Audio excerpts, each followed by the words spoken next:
Hey, Whoa, hey. Hello. another week. Here we are. Happy Wednesday. Happy What's Ash going Wednesday. on? Yeah, that is very true. Folks, welcome to the show. I'm Tom. We I'm have George. And I'm Nick. and How you Nick. doing? Welcome to 1925, the New York Giants podcast. Folks, remember to check us out on all of our social media platforms. We are on Instagram. We are on YouTube. We're on Facebook as well at 1925, the New York Giants podcast, or on YouTube at 1925 podcast Big Blue. We'll have this scrolling across for just a moment. And guys, I'm excited for tonight. It's going to be a fun show. George, I'll turn it to you here. We have a very special guest Well, thank you, Thomas. to announce. Who is it? It is. Oh, you want me to say it? It's No. It's Joining a good us one. today, two-time Super Bowl champion, Perry Williams. Key piece, one of the most dominant defenses in this league. Big part of the Big Blue Wrecking Crew. Set the tone for that era. He really helped define that defense, obviously. This defense is terrifying, by the way. Welcome to the show, Perry Williams. How you doing, man? Thank you Welcome, for coming along. Perry. Thank you guys for having me on. It's a pleasure to be here, especially with Giant Nation, man. It's always good to be around Giant Nation, man. As long as it's not the Jets, I'm happy as long as it's not the Jets. And the Giant Nation, then we're good to go. The Jets are one miserable franchise, let me tell you. Yeah, we've had some struggles, but nothing like them. Yeah. Love that. So how you been? I'm good, sir. I'm good, man. Hey, I'm living the life, man. I'm doing what I do. I live in North Carolina, where I'm from. I grew up down there in a little town called Hamlet, North Carolina, by way of Raleigh, where I went to school at NC State. Then coming up here to the Big Apple, man, 1983 was a big thrill for me, and I had a great opportunity to play a long time. So it's been great, transitioning out of the sports world. I've been in that for going on 30 years. So when I left pro football, I went straight to higher education, man, in Fairleigh Dickinson University in Hackensack, Teaneck, New Jersey. And I was there for 23 years, and now I'm here now in Long Island University out here in Brookville, New York. And we've been going on now 7 years. So at the end of the semester, it'll be 30 years. So I'm just living the life, man, trying to change some young people's lives and transformationally make some great things happen for the future, for these young people. All that time in New York, you haven't developed that New York accent yet. I love it. No, man, I'm a Southern boy. No, I got a little bit of it. I got a lot of great Italian friends, some of my guys, and they gave me a little verbiage over the years. And I have a bunch of guys that I deal with, people I deal with up here. It's been a great experience for me. But, I make my home in North Carolina. That's where I live at, and that's where I will reside once it's over said and done for me, for as teaching and working in the outreach and community service and stuff like that. That's awesome. We're really happy to have you and hear that. Speaking of North Carolina, knowing that you grew up there, where did your competitive drive come from? Growing up down there and football. But to make it simple. Where I come from in North Carolina, it's a small county, a little town. You may have heard of it, Rockingham, where they had a NASCAR racing and stuff like that. Rockingham, Hamlet, North Carolina. So I grew up in a small county, but the thing was, it was like the movies that you guys have witnessed over the years. I'm shooting Friday Night Lights. Friday nights, where I come from, is 50,000 people in the whole county. I'm not saying in one block or two blocks, in the whole county. And on 25,000 of them come to the game every Friday night. So it's a football haven down there. It's always been that way since 1973 when that high school was built. And we've had a lot of great success through our high school program down there. Obviously, you hear me, I'm boasting about that, my high school program. But it's been a lot of great guys come out of there. Some of names you've heard of from the sports world, football world. And since 1973, we've had 27 NFL players come out of there. Can I hear some of them? Guys, I named somebody you've heard of, some of the old school guys. A guy named Mike Quick, all-pro wide receiver for the Eagles. He's from my high school. We had Louis Breeden, played for the Bengals, a defensive back for 10 years. Then the current guys in the Donnell Ellaby, played with the Ravens for a little while in Philly. I think when they won the Super Bowl, and then Melvin Ingram, he Oh came, yeah. another lineman from the Chargers, I think it was. So we've just had our pedigree of athletes, man. It's a great thing down there. We enjoy the game. It's not like typical, New York City, go out on a Friday night on a nice dinner or something in the city. But, Friday nights where I come from, you're eating hot dogs and hamburgers sitting at the game. So, Yeah, absolutely. Part of it is. But our competitive drive for me to answer your question, my man, is I always had that. I love the game. I love sports. I ran track. I played baseball. I played football. I did a little bit of everything with that. And, just having that winning mentality, because the community where I live in, our culture, man, is about winning, man. And we had that winning mentality, and we won. I mean, I was the first class to win the state championship my senior year in high school. And, we built in 73, as I told you. Season of 78, and I graduated in 79, so we was the first thing. After that, we had probably 12 more state championships since then. Wow.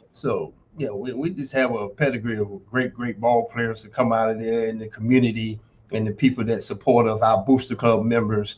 So they do a great job with that. And I'm obviously, when I have time, and I go down there during the football season in high school and go to a game and cheer them on myself. So it's all about that environment, man, having that winner's edge.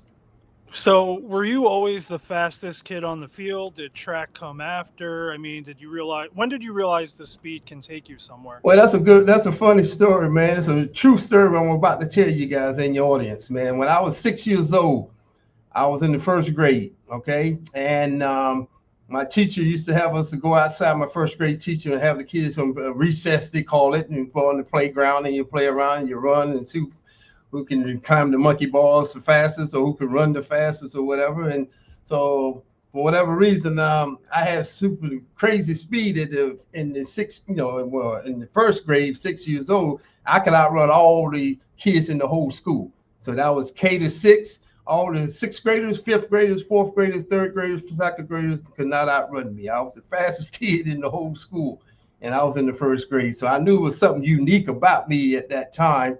And I guess in a sense, I was a semi-pro. When I say this, a semi-pro, because my teacher used to bet other teachers in the school that she had a kid could outrun anybody in the school, and they would test us out, and me against another kid or whatever, and I would always win. So she would give me 10 cents, and she would take the others 15 cents. So she would bet another teacher 25 cents. So yeah, for me, 10 cents back in those days, you get a penny cookie, man. I get 10 cookies for a dime. So I was happy with that. But that's a true story, what I just told you guys. Yeah, I knew then it was something special about me. I didn't know exactly what, but I had a speed like that at first graders.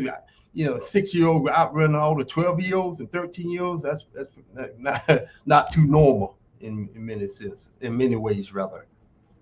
So I guess early on you were pretty much a track athlete. You just didn't know it yet. So when did football come into play? How did that come about? Football for me, guys, came in when I was 10 years old. I was introduced to a guy. I won't introduce. I was in the same class. So let me say that. Fifth grade, I started in fifth grade, and I knew about track. Running. I love track, and I playing a little baseball. But I was introduced to by my classmate. His father was a little league football coach in the town where I lived in, and I tried out with the team, and I made the team, and the rest was history. I went from there, man, when I was 10 years old, and doing playing on little league championship teams, and I just built my way up in middle school through high school, and then as you guys know, the rest went from there. But that was a guy his name was Chuck Bishop, and his father was my mentor for 50 years. His name was Charlie Bishop. Charlie Bishop was from North Carolina. He was an All-American football player himself at East Carolina University down in Greenville, North Carolina. And he ended up making the Hall of Fame in East Carolina University back in the 50s and the 60s era. And he was like a mentor to me. He trained me and introduced me to the game. And I never looked back. We had a lot of great success together with Coach. Unfortunately, he passed away a couple of years ago, and was my mentor for, like I said, over 50 years with him. And what a great thing that happened to me last summer, I will share with you guys. I I was inducted to the North Carolina Hall of Fame for football and track down in North Carolina, and Coach Bishop was inducted also. So it was a great night for us, even though he was deceased now. But it was a great night for us, the both of us that went in the Hall of Fame together in North Carolina, in our county, Richmond County, North Carolina. So it sounds like you were the cat's meow growing up. You're pretty much. No, I was a quiet kid, man. I was kind of laid back, and I just, quiet, unassuming. But when it's time to go play sports, I can go out there and turn the heat on, and that was pretty much me. Then off the field or whatever, if I was playing baseball, or running track, or football, or whatever, I was kind of a homebody, introverted. I was an introvert and didn't have much to say. Just stayed home. My mother and grandmother thought something was wrong with me because I didn't have a lot to say. I didn't talk a lot. So you imagine being a mute to now I talk all the time. Probably talk too much. So yeah, George grew up too thinking a lot of people thought there was something wrong with him too. So yeah, no, for sure. I love being introverted. It's one of my favorite things, actually. Yeah, man. You guys, man. I appreciate guys like yourself, man. You've been around. You've seen that you lived your life, and you're doing great things like this, having your show here, man. It's about paying it forward, showing the true passion and the true love for what you do. And more importantly, I always said this, and I will continue to say this till the day I die. The Giant Nation is the greatest fan base that ever lived, in my opinion. These people, and you cheer for me. Even the ones who wasn't born at my time, that come along since then. It's all good, man. I appreciate you and salute to you guys, man. You know what I mean? So, people like yourself, giving it back, paying it forward, and I'm proud to say I'm be a part of this. Your podcast here, man, playing for the Giants for many years, for the Mara family. Then my last 2 years with the Tisch family was a great honor for me. Willie Tamara, I can't say enough about him. He was a great man to me. I know a lot of times you say, well, guys, you hear the ownership don't really get involved with the players too much. In reality, that's true to a degree, but Mr. Mary always had great things to say about me, and I had the privilege and honor to work for him for all those years, and it was a great thrill for me. It really was, and I'm honored to say I was able to play for the New York Football Giants. Was Wellington Mara? Was he like a stern kind of guy? Like, you see the pictures and everything. He looked like a super serious, like I'd be scared shitless, honestly. Well, I tell you what, man, Mr. Mara was a no nonsense guy, man. He's a businessman. You took that, and so I'll tell you another little story, man. I got a few stories for you guys tonight. But my grandmother, when I got drafted in 1983 from NC State, and I was getting ready for my first summer camp. At that time, Giants, as you guys are well aware of, used to train at Pace University at one time. Mm-hmm. Pace University in Westchester, New York. And I was up there and, getting ready for the training camp. And I remember my grandmother, when I was leaving to go to the first training camp in July of 1983, she said this to me, guys. She said, asked me who was the man who owned the team. And I told her, I think his name is Willie Tamara, and his family runs it at that time before the Tisch family. And I told him, who he was. She said, well, I tell you what, son, if you don't do nothing else, if you play 1 day, 1 week, 1 year, or 1 month, 1 year, or 10 years, or whatever the case is, you make sure you get that man an honest day's work. Yeah. Never forgot that, fellas. And I went to work in 1983, and I worked and I worked. And I don't have to say no more because you guys already know I put in 11 years. But the beauty of it all, the reason and the moral of the story is when 11 years went by, guys, when it was time for me to go home, pack my bags to leave because it was over, when I was able to shake that man's hand and say, I gave you my best. That was my most proudest moment. And he knew that too. Oh, yeah. I think several years ago, I had a couple of reporters who got in touch with me, and one of them told me that they had did an interview with him or something at that time with Mr. Merriman, obviously when he was living, and said that, asked about different players and said, well, tell us about Perry Williams. And from my understanding, he got real emotional about it when he started talking about me. So yeah.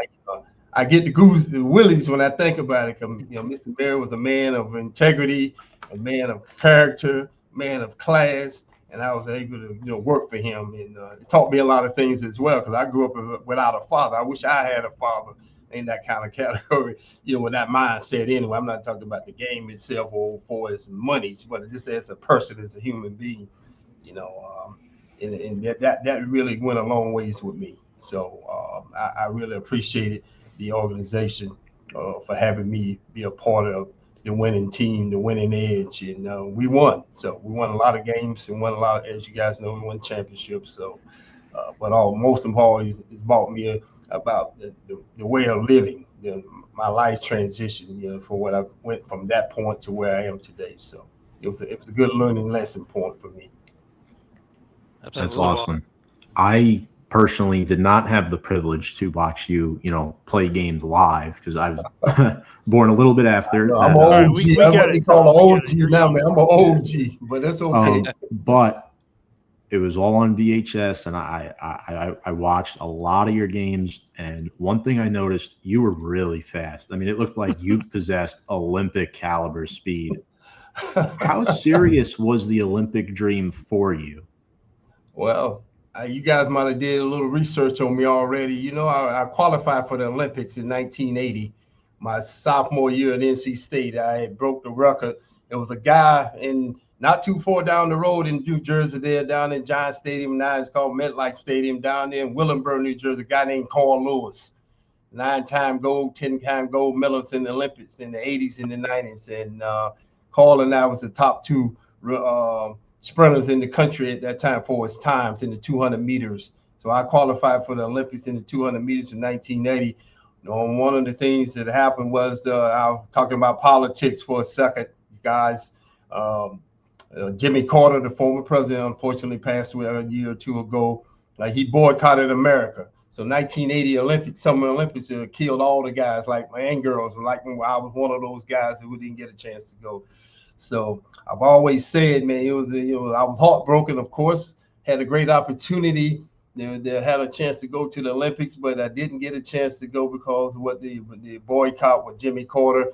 But I tell people all the time, hey, Carl did a great career in the track and field. Carl Lewis got 9-10 gold medals and I tell people, hey, I had to settle for 2 Super Bowl rings. So not a bad trade-off. Not too bad. Yeah, you did all right. Yeah, I'd give up everything in this house for one. I'm just kidding. Yeah. So yeah, I was very fortunate, to have that opportunity at NC State when I was there, and had a great track coach there. The guy's name was Tom Jones, not the singer Tom Jones, but another guy named Tom Jones. And he was a great track coach, and he helped me in many ways. So it helped me, as you guys were talking about, when I was on the field, man, I could hit that second gear. When a lot of guys didn't have that second gear, I could run guys down. I'm proud to say this too. I've never been one to be braggadocious and talk about myself like that, but I'm proud to say, if I'm not mistaken, our defense back in the day, I don't think we ever gave up a 60, 70-yard, 80-yard touchdown run. You guys didn't give up shit. What we did, I shut them down when I was on the field. After as you guys know, all the guys who played there, if they get past you guys and try to go down and try to score, they're not gonna score.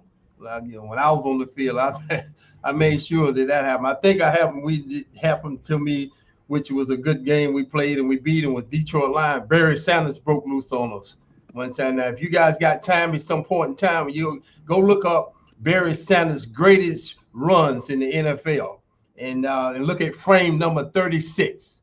And when you look at that, and it was Barry broke loose on us going down the field. I ran him down at the 5-yard line. So, go back and check that out. Barry Sanders' 50 greatest runs, and look at frame number 36. Well, I'm definitely going to check that out. I'm writing this down right now as we speak. So, kind of a 2-part question for you. What did the track and field and the sprinting, obviously more than the speed, what did that help you with the cornerback position? And second part of that, speed. Well, for a defensive back, a cornerback position, you make up speed. I was on a few guys that I knew who had that. He had a track background, and you guys know who I'm talking about when I call his name. I mean, he's a Hall of Famer. He was in my era too. He got in the league in '83. A guy named Darrell Green, Washington Redskins, Washington Federals, or Commanders, whatever they are now.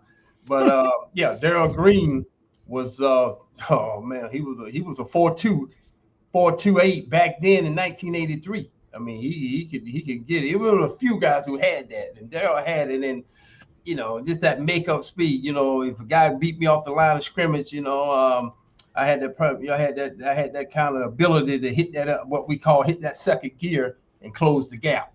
And so, you were a big corner also. You weren't a small well, guy. That's what it was taken back. A lot of guys was taken back by me because I was 6'2", 205 pounds, and I was running 4.3s, 4.28s, 4.3s and back 40-something years ago.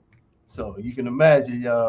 But that was due to the fact of my track training. My track training, I trained in football. Well, what I did in football season to get ready for the season, what I would do my track workouts. And my track workouts got me ready for football season. Did you ever play receiver at all? No, I was a running back in high school, running back in DBS in cornerback, and so I was a running back. And toss left, toss right, and I just run around the corner and hit the gear and try to get try to score or whatever like that. But I was that was my thing. My one of my greatest assets is I had that makeup speed. Guy could get away from me, and I could pretty much run him down and make a play like that. And then playing for Bill Belichick, he was my defensive coordinator my first 8 years, and Paul Sales, Big Tuna Fish, he was my head coach my first 8 years. And what happened with Bill Belichick and I, he utilized every player's ability, found the strongest points and utilized it. If you guys watch it, you go back and watch some of this old tape, you'll see me coming off the edge on the short side of the field on cornerback blitz. He would utilize my speed to make some plays because everybody thought LT was going to rush from the short side. So he mixed it up and stuff like that. Bill Belichick was a genius. I can tell you guys that right now. People ask me the question, I said, Bill Belichick was a genius. If it's such word genius in football, he's one of them. No doubt. He's Scarver's a personal friend of mine now. And he's I saw him last summer. He invited me to speak to his football team at University of North Carolina because I told you guys I live in North Carolina. I live about 75 miles from Chapel Hill. I live by now my town area where I live is called Pinehurst, North Carolina. So it's a golf resort. So I was able to go up there with him and spend a day with him, and that was great. Yeah, it was great last summer. That's amazing. What are your thoughts about him not being a first ballot Hall of Famer? Oh, that's crazy, man. They ought to close that place down. I mean, come on. No kidding. I mean, that's just my opinion. I'm biased, of course. I want to see this guy be in there. No doubt about it. I don't know about why this or why that because of this kind of situation that happened with this or that, whatever. The bottom line is this guy can coach, and this guy proved it. He got 2 Super Bowl rings with us, and he got 6 in New England. And he went 2 more and lost those. So he went to the Super Bowl 10 times, and won 8 of them. So I don't, my thoughts being biased, of course, that's ridiculous to me.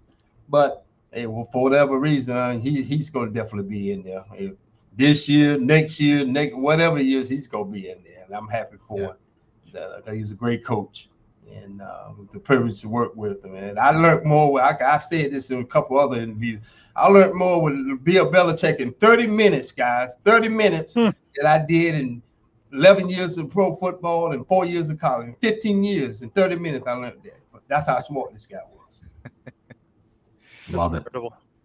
So Perry, take me back to college when you played against LT when he was at Carolina. What was that experience actually like from your side of the field? A freak of nature.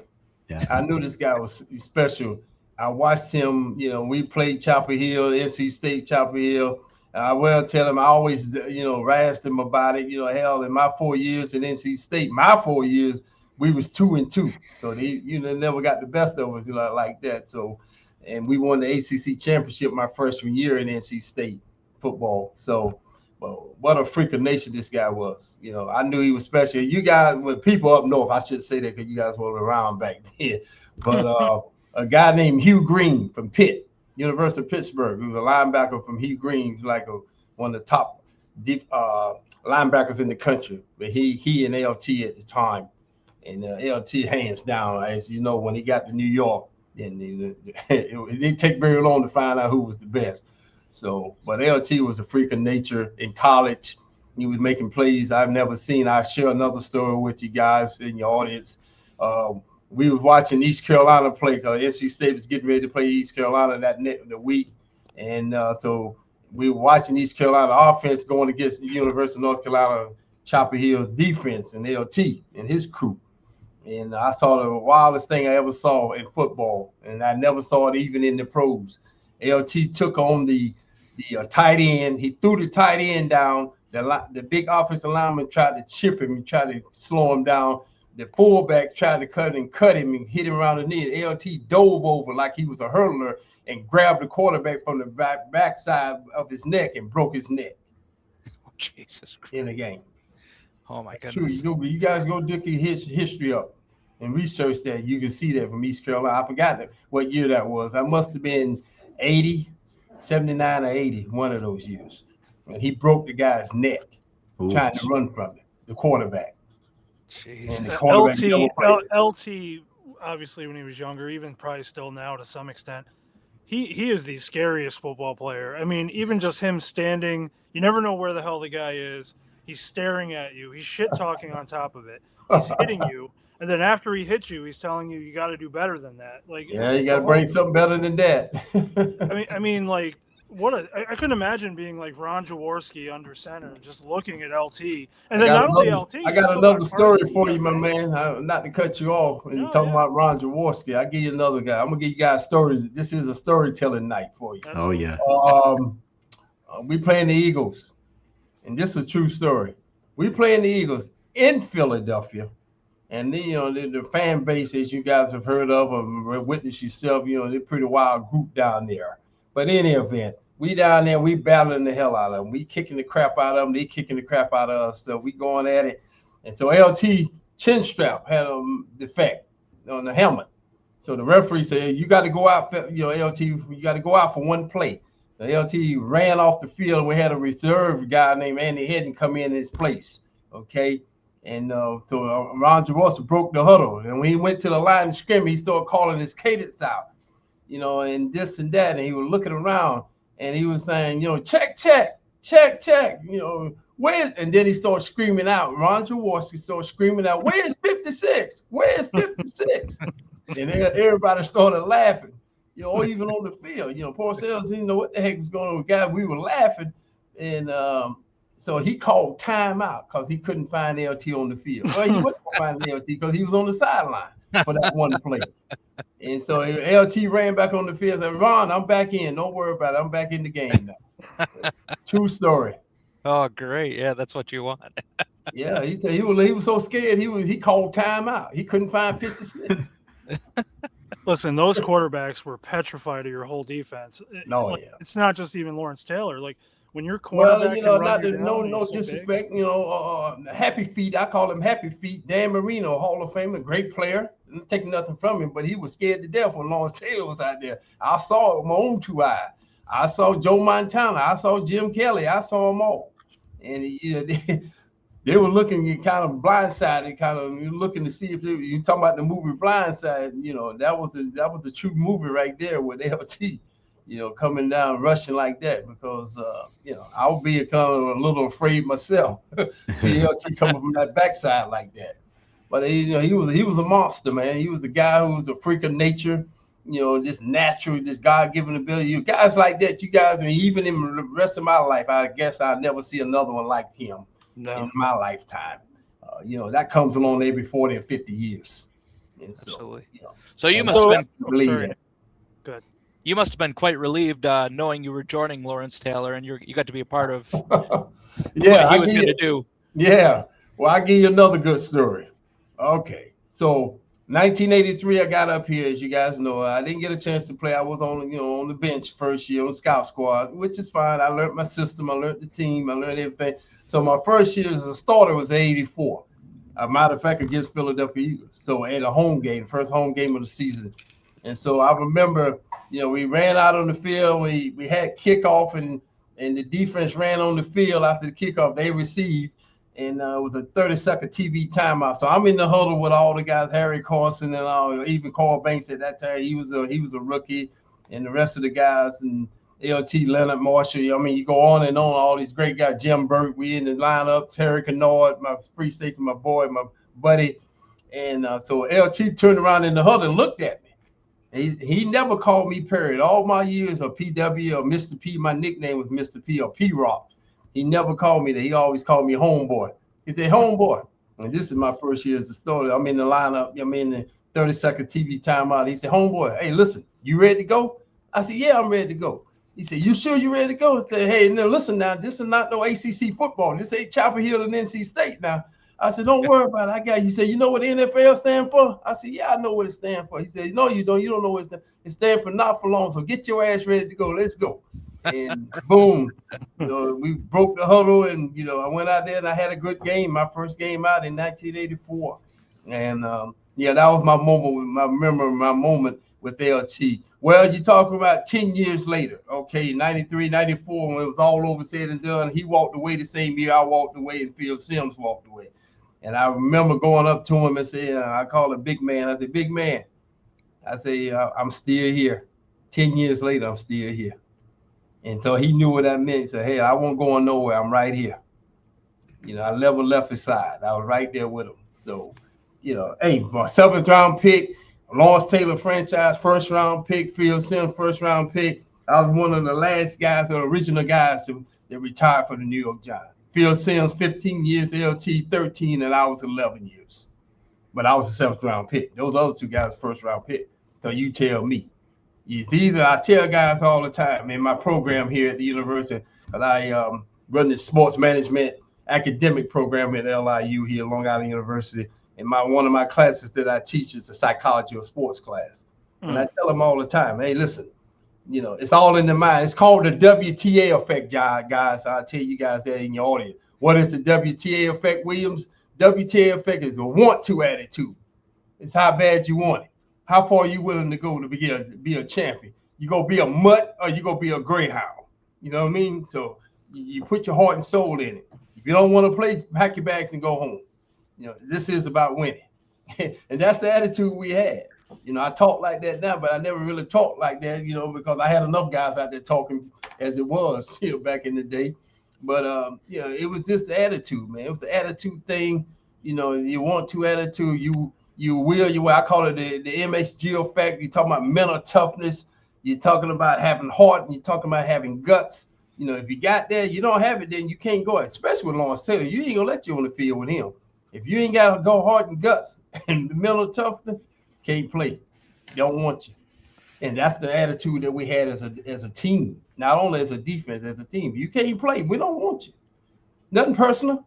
This is business, and we about winning. If you don't want to win, then you better go to somebody else's team, because it's about winning with us. That's the way it was with us. And that's the way, if you read about it, if you never saw it, but you read about it, you look on tape and you see that, I can tell you now, it was about winning.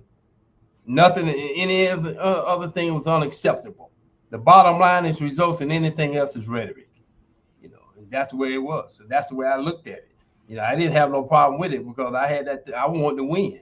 In the worst way. Some people say, well, William, you're not gonna win them all. Well, guess what? I'm gonna try my damnedest to win more than I lost. Hell yeah. That's the attitude right there.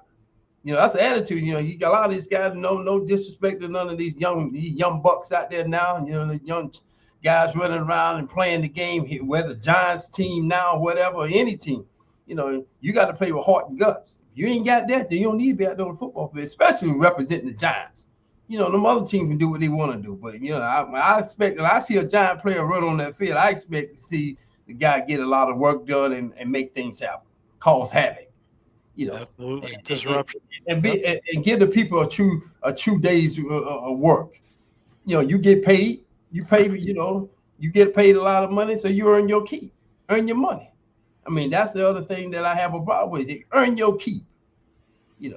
And so my thing was, a lot of people, it ain't no easy way out. It's either you do it or you don't, fellas. And my thing is, my philosophy is my way or the highway. You don't want to play, go home. This ain't for everybody. I tell people all the time, football is not for everybody. Basketball, baseball, you got a lot of people that play soccer or that. But football, you got to be a man, a real man. Now, this is a man's game. This ain't for little boys. We ain't changing diapers out here. You got to get after it. if you want to change out, you better call your mama and tell her to come get you. This is about playing the game and making it happen, man. Making it winning. That's the bottom line, winning. And so that's the attitude I have, man. I was never vocal too much back in my day. I had enough guys doing interviews and all that. But I'm speaking from an old school guy, OG now. I can tell you that was my mentality. I played to win, and anything else was unacceptable to me. I hated winning. I hated I hated losing. I would be so embarrassed, guys. So after we lost the game, I wouldn't even go out to eat. I'll order food in. I didn't want the people to see me. I didn't want nobody to see me. You went out there, you guys, we ain't gonna win them all, but but the thing is, hell, I want to win more than I lose. That's the attitude that I had. I was embarrassed if we lost. And most of all of us was embarrassed. But we came roaring back. So my philosophy is I might not win them all, but I'm gonna win more than I lose. And that's what we did. So Perry, in 1984, you had a very impressive season. You started the whole year. You had 3 interceptions. So you said the year before you were on the scout team. What was that transition like, and what moment did you actually feel like you, lack of a better term, belong in the NFL? That moment was my second year. In my first year, I didn't get a chance to play, as you stated. And I didn't have a chance to go out there and do my thing. But that's fine. I learned what I needed to learn, the system. And Belichick turned me loose and said, go out there and play. Don't worry about nothing. Don't worry about making mistakes. Just play the game. Play full speed. And so that's just the way it was. I went out there and just played. I felt like I could play. I belonged with the guys, and I was willing to pay the price for them. It's the old adage, the old saying that I use, am I my brother's keeper? And see, that's what made the Giants team so unique back in those days. We was each other's keeper. Somebody was banged up. Somebody had, hey, we're going to pick up. The offense ain't doing what we need to get done right now. Don't worry about defense. We're going to stop them. And then we get the ball back to you. Or vice versa. Somebody might be driving the ball down on the field or, getting yardage on it. And then finally the offense said, don't worry about it. We're going to get the ball back and hold the ball. We're going to make more plays. So we were all of us was about being accountable to each other. And that's what it's all about. Absolutely. It's being accountable to each other. I'm accountable to each and every one of those guys. Hey, I know I couldn't rush the quarterback like LT or Leonard, George Morton or Curtis McGriff, my boy, Big Curtis out of Alabama, University of Alabama. I couldn't rush 2-gap like he could. So I depended on these guys. So what I used to term in my class, at the psychology class here at LIU at Long Island here, is the term is, it's either you believe it or you don't believe it. You got to believe it to achieve it. If you don't believe it, you're not going to achieve it. Only the big dogs will hunt. The puppies stay on the porch. Mm-hmm. You don't want to hunt, stay on the porch. Don't go out there with the big boys. That's the attitude that I had. And I still, to this day, I feel that way. I was committed. I committed myself my whole life to these guys that I played with. I was committed. I was going to give it everything I had. If I messed up out there and played it, and the guy called a pass or called a touchdown or whatever, and that wasn't many touchdowns that I gave out over those years, I'm proud to say that through you guys' show here. I think from what I was told through a source, reliable source, in the 10 years that I did play on the field, I gave up 5 touchdowns in 10 years. Go check it out, fellas, and see if that's true. Yeah, that's more every other year. So you started playing with the big boys. Now let me ask you, what was your first welcome to the NFL moment? When did you realize that this was different? Well, the speed of the players, the speed of the guys. You got speed in college. You got some of these guys, but all them big offensive linemen and defensive linemen, man, they running around like they was track guys. Some of them, like agile on their feet, like agile, mobile. I mean, these guys could really move, and that was like, okay, now I'm in and this is the NFL here. So I took my skills and just tried to blend in and say, hey, this is it, man. I'm in it now. I'm in it to win it. So, I feel like that was my moment. I said, okay, this is where the big boys play right here. If you ain't got no heart, you better not go out there, because that ain't for you. I know they diluted the NFL now, in my opinion. You know, these guys don't hit like they used to. Well, which is fine. I understand about the safety and all of this, the concussions and all of this stuff, and that's. But the game is football. This game was meant to be barbaric. That's the way they created it, to be barbaric. To go out there and then change, so we can dethrone somebody, decapitate somebody's head. That's the way it was played, and that's the way I was raised to play the game. You know, ferocious. And if you don't have that kind of mentality, then you can't play. Lawrence Taylor, you know, now if he was playing now, he'd be kicked out to every game. You know, all of them. Excuse me, all of us would probably be kicked out the game because we come at you full speed. And everybody got to the ball. Everybody run to the ball, you know, and then that's the way. But hey, I understand about the guys now, you know, the safety of the game. I'm very mindful of that, but at the same token, it's still football. You hit or you be hit. It's one of the two. Yeah. You know? How hard do you think it would be to be a corner in modern day football with all the rules, and they basically protect the wide receivers and the offense? They want high scoring games, and obviously it wasn't like it back then. No, well, back then, you know, hey man, you just rope them. You could get down the field and cover them and grab them all over the place, and then they changed that. I think in '83 or '84, going in my third year, where Lester Hayes to play for the Oakland Raiders back in the day, not Vegas Raiders or whatever.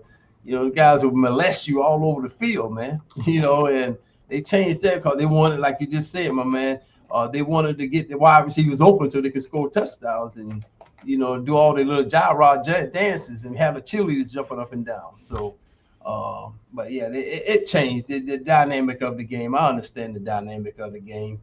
But this, you know, give the game, as I said again early on with my grandmother's story, give that man or give the fans an honest day's work. Don't go out there and just lay down like a dog and just let the people just run all over you and just embarrass you. You know, that's embarrassing. I'm sorry to say that, but that is embarrassing. Yeah. Don't be like a dog, be a mutt. Go out there and be a greyhound and go out there and go get it. Rockwaller. Be something besides being a mutt, you know. Yeah. Also, we have a comment. I don't know if you know the name Ronnie Rivers. She's been commenting in the stream. Perry, are you familiar with her? Ronnie at all, Rivers. I hadn't heard. I heard that name sound familiar. Yeah. I hope it ain't too bad. No. She's just saying. Well, I didn't do anything wrong. No. All good. Against the She lady. remembers you.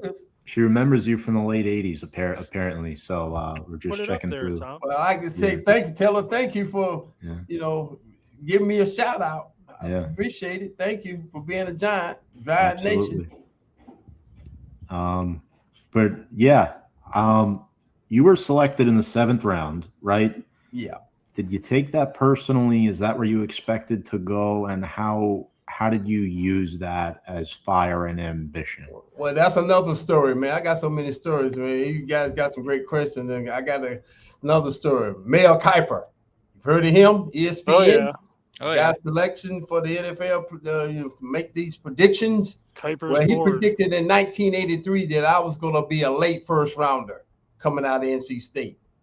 I was back then great track star and football player. I could play football and I could do that and being a corner and everything and my size and height and all of that. He said late first rounder, can't miss second rounder. Well, I got a call. I was home in North Carolina at my mom's in my home at that time in '83. She cooked dinner for me. I get a phone call in '83. Seattle Seahawks. We said, Perry, we're gonna get you in the second round, and would you like to come out here? Yeah, sir. I'll go play at the Moon if I had to. It don't matter to me, sir. So I was happy to get a chance to get there. Then I got a call 30 minutes later, Tampa Bay. Hey, we want you to come to Tampa Bay. We're gonna get you in the third round and get you down. I said, well, that's like 8-9 hours from North Carolina, so that'll be a great thing for me. But in any event, that went all through the process, and I'm waiting, and never came. The next thing I know, it was 7th round, and then I get a phone call said, congratulations, you was a 7th round pick, and we're gonna bring you up here. You gonna be part of the team. Blah blah blah.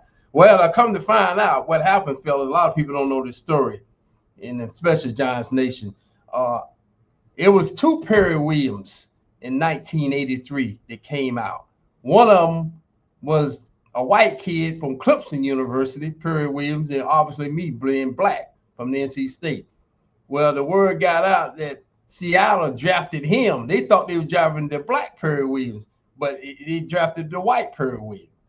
And so he was second round. And so that really what happened went down. George Young, the general manager of the New York Football Giants back in the 80s and 70s, 80s, 90s, up until he retired in early 2000, I think it was, Mr. Young, he told me the story. He said when he went, the first player in 1983 was going to be Terry Kennard, our first free safety All-American from Clemson.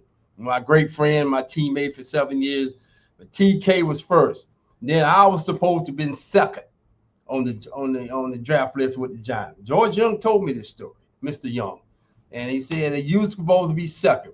He said, when I looked on that, I asked the guys back then, I guess they had all this technology. Now you guys got all the data analytics stuff now. You didn't have all that technology 40-something years ago. And they said, well, I went and told him, he told the draft room, the board room, hey, listen, yeah, I'm really looking for Perry Williams. Well, Perry Williams gone. Perry Williams gone? They said, yes, he's gone already. And so that's why Leonard Marshall got the second round pick. I was supposed to have been the second round pick.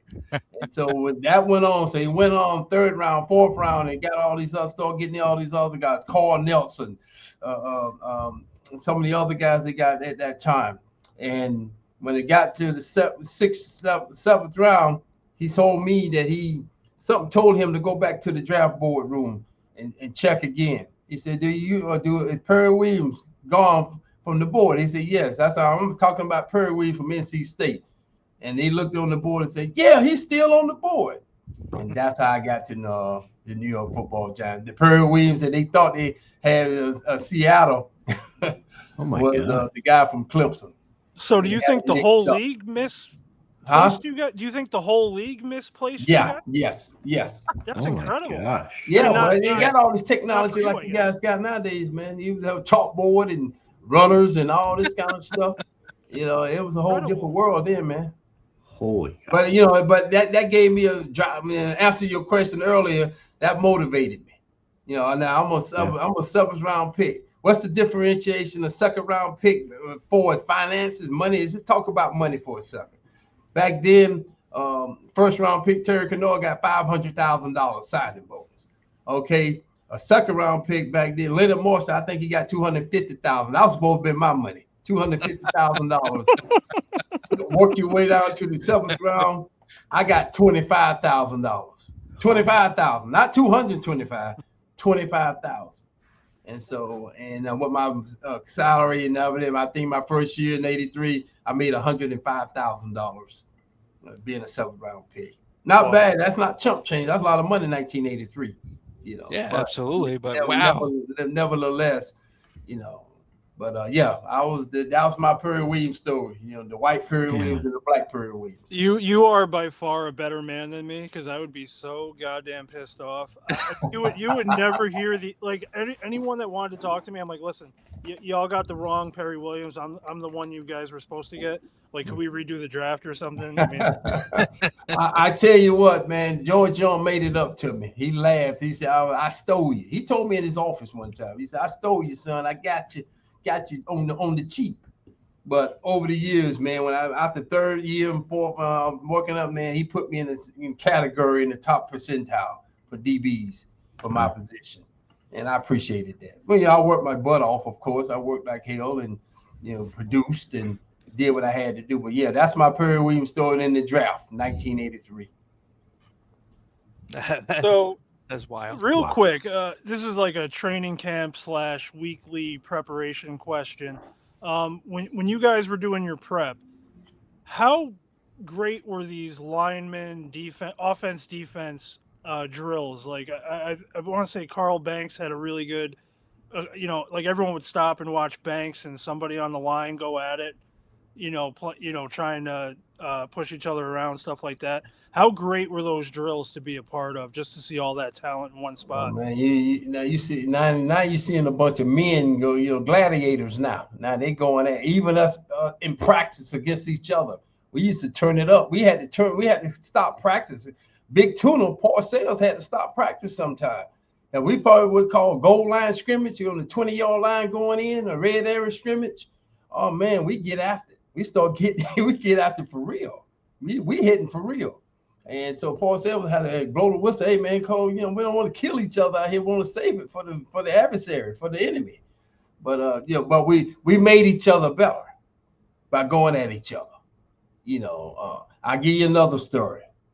I can't remember. You got to help me a little bit, guys. He was a tight end from Notre Dame. Bavaro? Bavaro. No, not Bavaro. He was a tight end later on in the 90s. Dave, tight end, and he was the first round pick for the Giants. What was it? It was in the 90s, early 90s. Dave, Jesus, I can't even think his name now. But he was a first-round pick, tight end. Howard Cross? Not Howard Cross, no. You keep going. You guys go down, you might find. But he was a tight end from Notre Dame, and he's probably 6'5", about 260. And Parcells asked LT to give him a look. And so Dave Young, one of them. I can't remember. I'm trying to think of this guy, but in any event, he first round pick, and Parcells wanted to indoctrinate him. He wanted LT to introduce him to the NFL. So LT told Parcells, said, "Listen, Bill, I don't feel like doing that today. I don't want to go out there and do that. I don't want to hit nobody today." And Parcells kept whining and agitating, and LT talking about, give him a look and let him show me what he has or whatever. Dave Brown, that's his name. Dave Brown. Remember that? Go back and look it up. He was Notre Dame #1 draft pick with the Giants back in the, I think, early 90s. But anyway, Dave came out there and they had the arc block. They tried to block LT, tight end against the linebacker.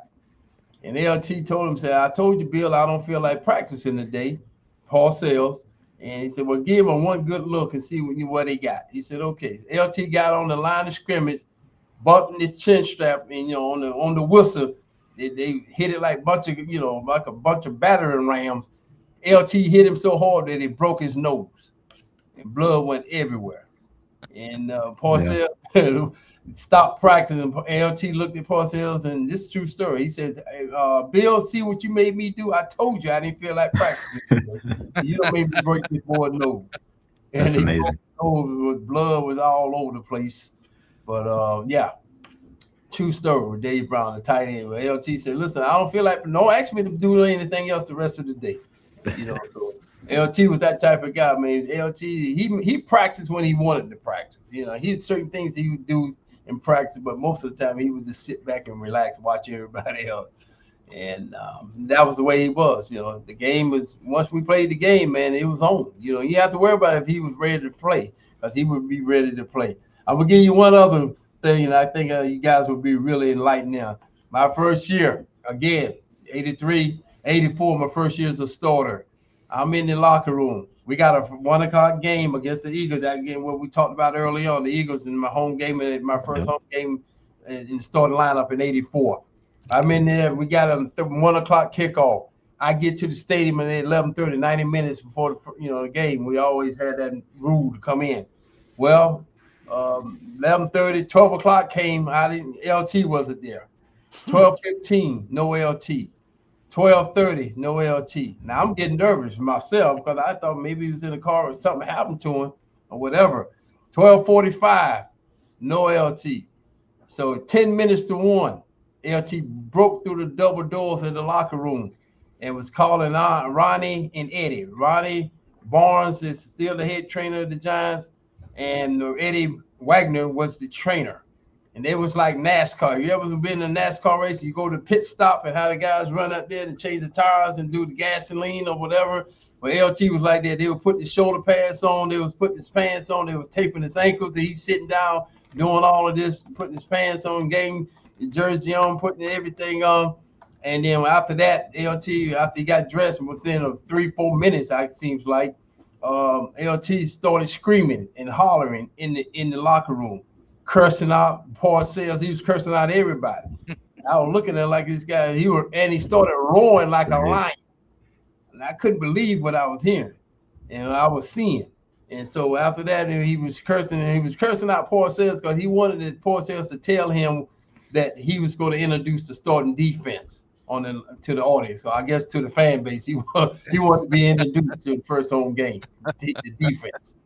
So anyway, we did that, and LT, I got my first roar. They gave me a nice ovation. I ran on the field. When LT came out there, the whole stadium was shaking, like the earth was vibrating. I couldn't believe it, the roar that he had for him.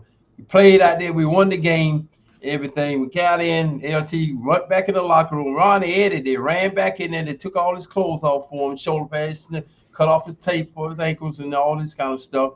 And LT put a towel on, wrapped the towel around him, went in the shower, took a shower, came back, put on them nasty clothes he had on when he first got there, and walked out the locker room. And I saw him do that for 10 years. Wow. That's incredible. I thought you were going to go with the story where LT's on the Jersey Turnpike and he sees the lights on at the Meadowlands. And he's like, oh yeah, he was there. He forgot it was a game. Yeah, that's true. That's the true story. I didn't realize I had a game to play today. I said, okay. He missed part of the game. He got in maybe the first quarter, half of the quarter, or second quarter when he got there. Something crazy. Wow. Yeah, he was.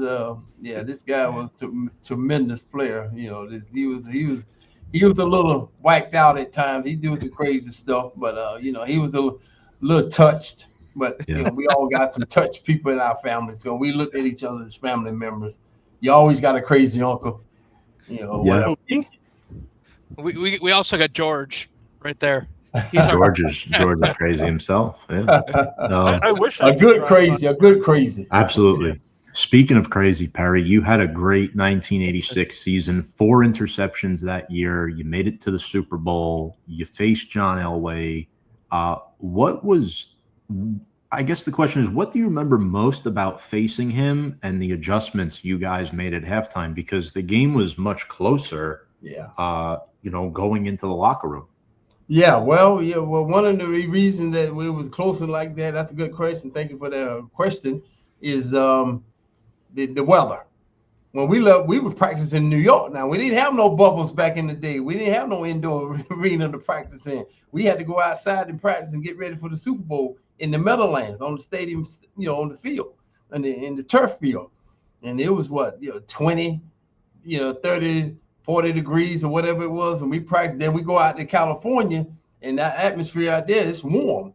So what it was for us in reality, and to be honest with you, it was the element. It was the temperature. It was a little warmer out there. I think it was like 75, 80 degrees. We used to be in 20 degrees. So it's a differentiation there. And so that kind of got us a little bit. We was huffing and puffing a little bit. And by the second half, if you go back and you look at it, when the sun went down, when it got cool out there in Pasadena in the Rose Bowl, that's when we started really playing. Because you got to adjust it to the atmosphere. That's what really happened to us, to tell you the honest truth. We was, kind of gasping for air a little bit. So, but we came back and it made a big difference. John Elway, great player. Can't take nothing away from John Elway, but we started putting that pressure on him, man. He was running for his life. And we was able to make plays, and then just the guys all together. It was a great opportunity for us. We got a now or never, and win this championship, and we was able to do it. And it was a great moment for all of us. When that first game, I'm sorry, George. No, go ahead. When that first game is over, what do you remember the most? I mean, how did it feel to be? Well, now a Super Bowl champion? Was a dream come true, man. It was a dream come true, my man, because I worked all my life. I dreamt about it. At 10, 11 years, 12 years old, going to the Super Bowl, watching it on TV back in the day as a kid. Oh, man, I would love to be there. One day, maybe I get there. And that was my dream, my goal. And my dream became a reality. Yeah, a dream became a reality. I got a story that I tell. I do a lot of corporate training, guys. I do a lot of speaking for corporations and organizations and colleges or whatever, higher education, and K-12 school systems. And I got a story, I call it, I'm going to share with your audience here. It's called the toilet bowl story. And so when I was 11 years old. Okay, I'm going to get the exact number. 11 years old, I used to tell my mother and my grandmother that one day I was going to be somebody. And I was going to win myself a scholarship. And I was going to go to school, get a scholarship. I didn't know what college I was going to go to, and go to college. And then from college, I'm going to go and play in the NFL. And I was going to be in the NFL, be on TV, and I was going to even play in a Super Bowl. And so my grandmother had that look on their face like Super Bowl, playing in the NFL, playing in the Super Bowl. My grandmother said to my mother, she thought I didn't hear her. She said, yeah, you hear this boy talking about he's going to play and get a championship and go and play in Super Bowls and talking about going to college and getting a college degree. And from that, and that's which is fine and dandy and great. He said, but playing in the Super Bowl, the only kind of Super Bowl that boy probably ended up playing is a toilet bowl. And they laughed. That was, they laughed at me. And I remember saying, well, I can show you better than I can tell you. Well, 14 years later, fellas, I was in my first Super Bowl. And so Pasadena, we just talked about, I called my grandmother. She was not able. She was sick and ill at the time in North Carolina to fly to California, to L.A., and come to the game. So I called her that Saturday night before the game, and we talked in conversation. And I remember talking to her at the end. She said, well, good luck. Beat John Elway good and beat the Broncos good tomorrow. I said, I sure will, Mama. She said, well, good luck to you. I said, hey, Mama. She said, yeah, what is it? I said, what you think about that toilet bowl kid now? And so my moral of that story, I've told that hundreds and hundreds of times on a lot of speeches I've done over the years. The moral of the story is I believed, regardless of what my mother or my grandmother said or any family member or anybody outsider said, I believed in myself. That's the one point that I want young men and young women to get and understand. Anything is possible. Believe that you can achieve.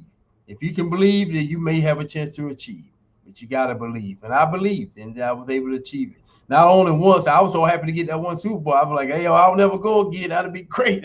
I'd love to get another one. And God behold, it happened, 4 years later, we went back and got another one. So actually, speaking of that Super Bowl, going back to the 90-91 year, the Bills offense was explosive. Oh, yeah. What was that defensive mindset going in? I know there was some adjustments, obviously. Kind of elaborate on what you were going to allow them to do and what you were going to take away from them. Well, first of all, we're going to try to take away the passing game. So we instead of having the linebacker, the extra linebacker on the field, we had six DBs. Track guys. I call them track guys, the runners. We had our greyhounds on the field, so we were just covering it. Just going match toe to toe against them. And as you guys know, they have the no huddle offense. That Top Gun offense they had, but it wasn't wearing us down because they had our DBs in there. We was doing our extra DBs. Still have a nickel. We had 6 DBs called the dime, so 6 defensive backs on the field. And so Belichick came to that conclusion, said we're gonna rush them and have the other guy what we call the spy, just to stand there and watch Jim. So that's what it was. The mindset we go out will them. They was going up and down the field on some. It wasn't no secret about that, but we was able to shut them down. We started hitting, and we just really made a lot of contact with the receivers. They had James Lawson and the other guys that they had at that time too. They had some great players over there, but I think we outwheeled them at the end for the most part. So speaking of the very end, where were you during the wide right kick? Oh, I was on that. At that time, I was on the sideline. Came on the sideline, and they did the wide right kick, Scott Norwood kick, I call it. And I was so happy. I thought it was gonna go, and the ball looked like it was gonna go in, and it didn't. It stayed out to the right, and I was so happy that happened. I couldn't believe. I've told people over the years I've had a couple of events I had to do a while back, and I said, well, I owe Scott Wood a thank you note, a thank you for missing note. So. That was a great poignant moment for us to be able to say that I 2-time champion in the world of pro football, and I'm honored and had the great the opportunity and the privilege to be able to play football. That was great for me, and play for the New York Times, playing for the biggest city in the country, New York. Out of all places, I came to New York. I thought I was going to Tampa. I thought I'd maybe go to Seattle or wherever, but come to the Big Apple. Can't get bigger than this. This is it. This is where it's at. Yeah, and you earned it. Oh, you yeah. earned it, Perry. If you can make it in New York, you can make it anywhere. Absolutely. Yeah.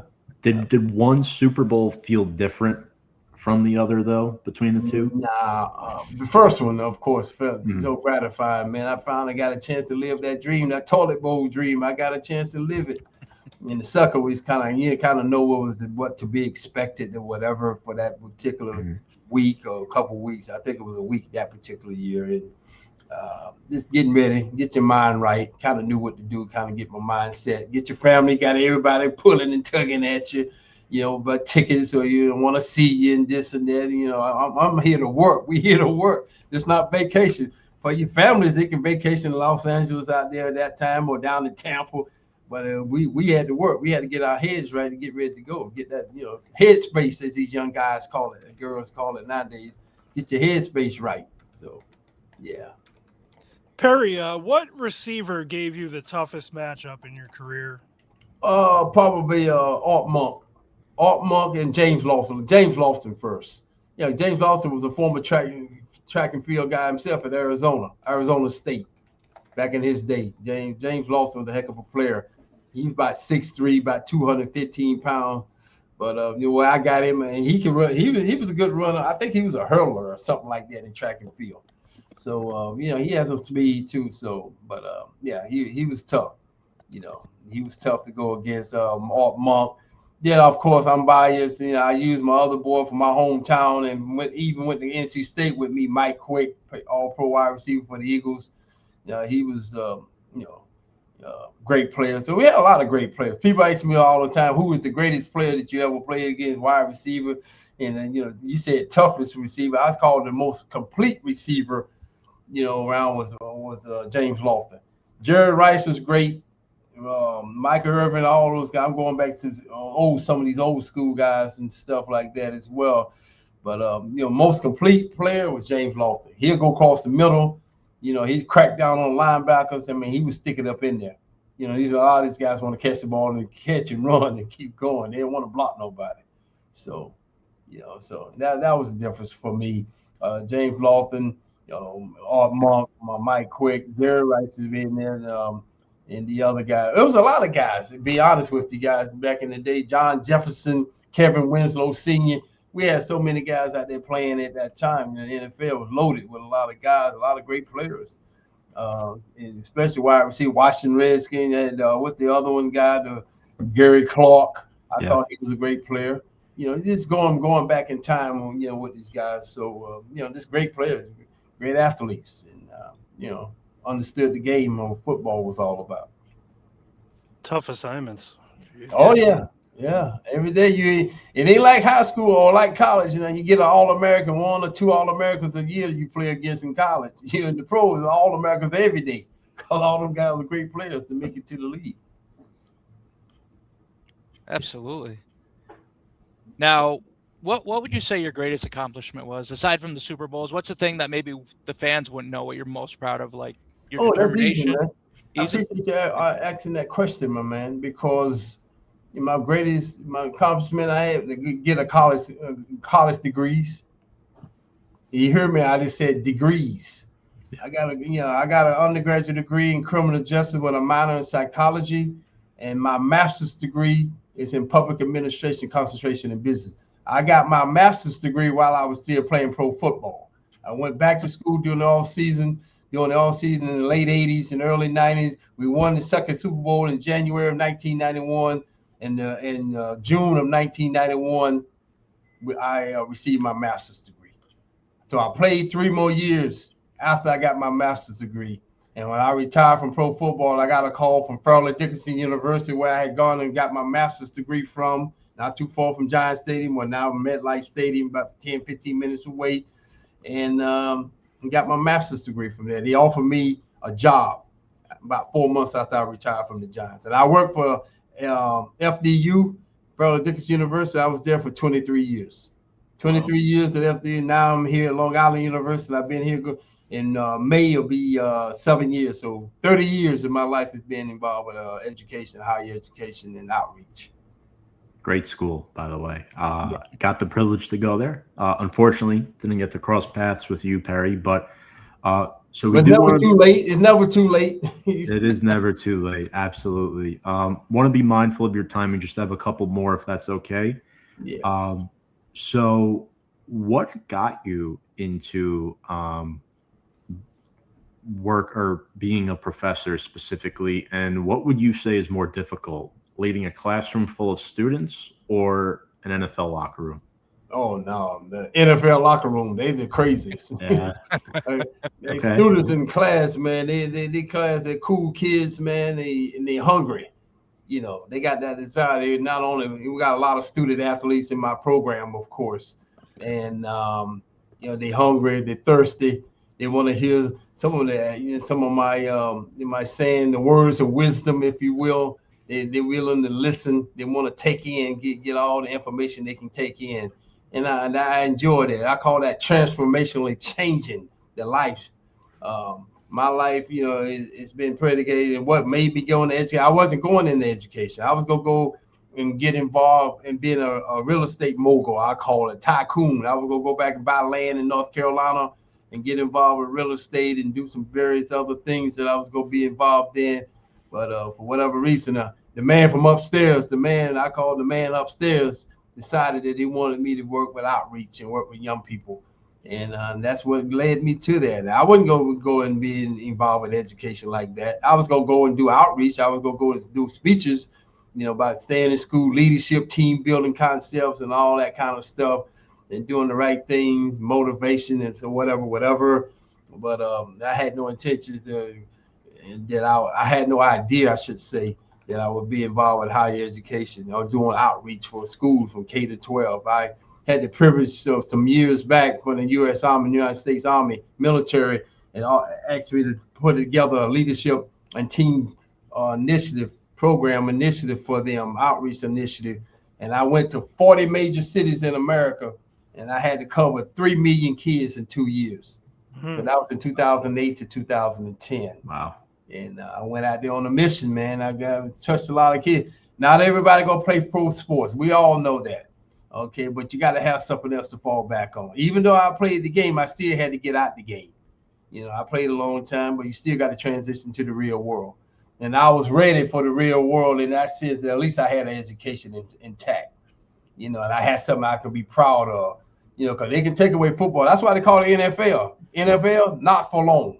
So, you know, you got to get yourselves ready. And I try to embark that on my students here. Now, most of them, you know, all of them are great kids and young men, young women, aspirations, but we'll make sure that we got something else we can fall back on. So that's part of my thing with that, with the young people and supporting my own life. You know, I'm proud of the fact that I was able to do that. I've been very fortunate and blessed to have lived that life and lived it to its fullest. The wild part about it, guys, and I didn't talk about it tonight with you guys, is you talk about health and wellness, man. I never had an operation, never broke a bone, never pulled a muscle. Wow, that's amazing. Now, I got banged up. I mean, that's the nature of the game. No operations, no pulled muscles, and no broken bones. Well, so when you're the fastest guy on the field, I mean, who's going to hurt you? Get away from them. Get out. Mr. Reliable. Yeah. So, Very. You know, survival of the fittest, man. You know, on the big dog, hunt the puppy still on the porch, as I stated early on, man. I use these adages with these guys, these kids every day, man. You know, everybody want to go to the dance, but nobody want to pay admission to get in. It costs to get in to be successful now. I'm telling you, know. It does. So I use a lot of adages with these guys and young ladies, man, and they're good, great kids, and you know, they're full of, you know, venom. They're full of energy. They want to get some stuff done. We got a good program out here. We got a lot of good kids. Our football program, we went 6-6 last year. I'm happy with that. They got a growth spell. They can go from there and move on from that. And, you know, we got a great hockey team, girls hockey. We got girls rugby, football. We got it all, you know. And I go out there and cheer them on. I got to go Friday. I got to go, what's the day? Today, Wednesday. I got to go Friday to on campus here. We have our girls gymnastic team. I got a lot of my girls in my class, in one of my psychology classes. It's a gymnast. I'm gonna go and cheer them on, you know. So I go and try to cheer them all on. You know, they will ask me to come to the events, and I try my best to, you know, support all of them. Yeah, that's awesome, man. Barry, now what does being a New York Giant mean to you today? being a New York Giants to me, everything, man. It's about it helped me become what I became. Because mental toughness, had great heart and it had the guts and had the willpower, and not only that, away from the game, being a gentleman, have class, have integrity, have some respect. Understand what you're dealing with. I'm in New York. You got millions and millions. Where I come from, 50,000 people in the county, and up here you got 50,000 people in 3 blocks. So, just being able to have self motivation, people skills, soft skills. You talk about communication skills, all of those things, man. I've been proud. I had said I've been in New York all these years and been able to meet a lot of people, man. All the people I've met, all the different cultures that I've been able to. I never had Italian food. I had never had Asian food. I had never had Polish food. I never had the Russian or any of that kind of. Talking about cultures, Latino. I never had none of that kind of food, and I learned a lot of things. I got cultivated when I got up here. I really did, and that helped me in many ways. Meeting people, different cultures. That's what it's all about. Because when you go out and play sports, you don't look at what color somebody is. You go out there and play. This guy on my team, I don't care. I never knew that Phil Simms was a white guy. All I knew was number 11. He's gonna get it. Yeah. I didn't ever know that Jim Burke was a white guy. All I knew he was number 64. Or Mark Bavaro, number 89. All I knew 89 was making it happen. I didn't care about what color you are. See, that's the problem. That's the issue here. What about this color and segregation and integration and all this, differentiation stuff? Listen, man, we're about winning. And I put that emphasis on these students here at the university here. We're about winning. We're about, being something and being about team. Teamwork makes the dream work. And we talk about that all the time, and that's part of my thing. And we had a class the other day. Wednesday, Monday, we didn't have class Monday. Yesterday, because of President's Day, we had class yesterday, and the topic was diversity, equity, and inclusion. And we talked about that in our class discussion yesterday with my psychology class. Hey, man, everybody be inclusive. It's about winning. It's about being committed. It's about, having that toughness. And more importantly, am I my brother's keeper? Am I my sister's keeper? That's what it boils down to. All these people come up here with all this racial stuff. That's because that mess was taught in the home front. And I believed in that. That is taught in home. That's taught at home. That's not taught in the streets, I don't believe. So I was taught as a boy coming up about, don't hang out with that guy because of the color of that person or because of their religion or their race or whatever, ethnicity. It wasn't about that. It's about if the person is a good person, be around good, but you're as good as the people you surround yourself with. And I believe in that. I put myself in an environment where I try to be around positive people. You be around negative people, you're going to get negative results. And that's just the way it is. Misery loves company, right? That's right. Everybody, misery loves company now. That's what makes football so great, too. Everybody, coming together for one common goal. Yeah. And, you guys enjoying a lot as players together, the camaraderie. And me and George enjoy a lot of stuff as well. And in fact, we enjoy a lot of food, George, on this show. I know, Perry, you're talking about food that you've tried since moving to New York many years ago before. George, I'll turn it to you. So this is the most serious question in the podcast. This is one that everyone wants to hear an answer to. I'm a big diner guy. I love diners. Yeah. I miss a good diner. I don't really have a lot of them around where I live at the moment. What is your go-to diner? Now, typically I ask this question in New Jersey terms, but I'll make an exception for Long Island. What is your go-to spot in Long Island for diner food? Oh, the pork downer. They got a pork downer not too far from here, Syosset area in Long Island. My go-to diner in New Jersey was the TikTok on Route 3. You're the second guy to say that. TikTok is still out there on Route 3 in Clifton, ain't it? If I'm not mistaken. Yeah, I think. Yeah, TikTok was my spot back in the day when I was playing. But over here, I got the pork diner. I got a couple other diners that I got to. But I got an Italian restaurant, man. I'm an Italian boy. They call me the BI man, the black Italian out here. So I go to a place called Fanatico's. And that's in Jericho, Long Island. Great place to go, man. You guys, you ever come out there, tell your fan base here, called Fanaticos in Jericho, New York. Oh man, the greatest Italian food you ever eat, man. As my friend would say, "Oh, Madron, forget about it." Yes. Madonna me. Well, Well, that's Perry, my place. Yeah. Thank you so much for joining us. It Thank was you. great. Yeah, It's thank been a you. pleasure, fellas. I appreciate it, man. Appreciate you so much. Best of luck at LIU. And yeah, we really enjoyed talking to you tonight. This has been a lot of fun getting to learn your story, where you come from, and your time with the New York Football Giants, and your time now at Long Island University. It's been a pleasure. Man. Hey, we call them the Long Island University Sharks. Go Sharks, baby. Yeah. Go Sharks. Thanks, All Perry. right. Thank you. Appreciate it, guys. Go Giants. All Go right. Giants. Go Big Right. Blue. All righty. That was good. That was Yeah. Perry Williams. It was awesome.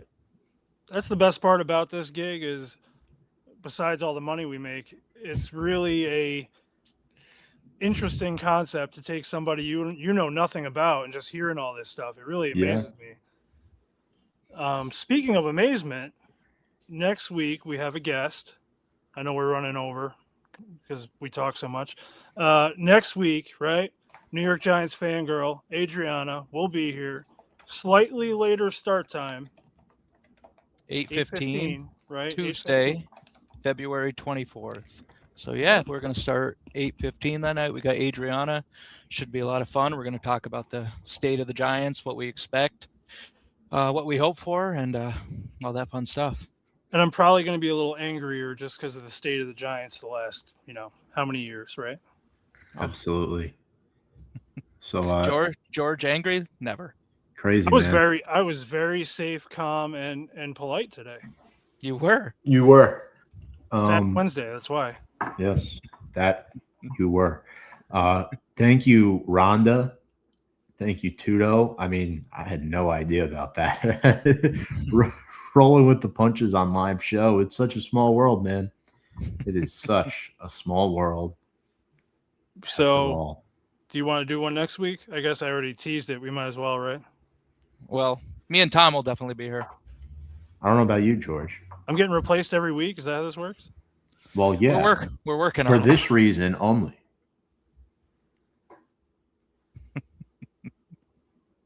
Care to comment?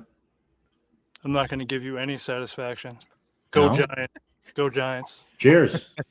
Cheers, guys. Cheers, guys. Go Big Blue.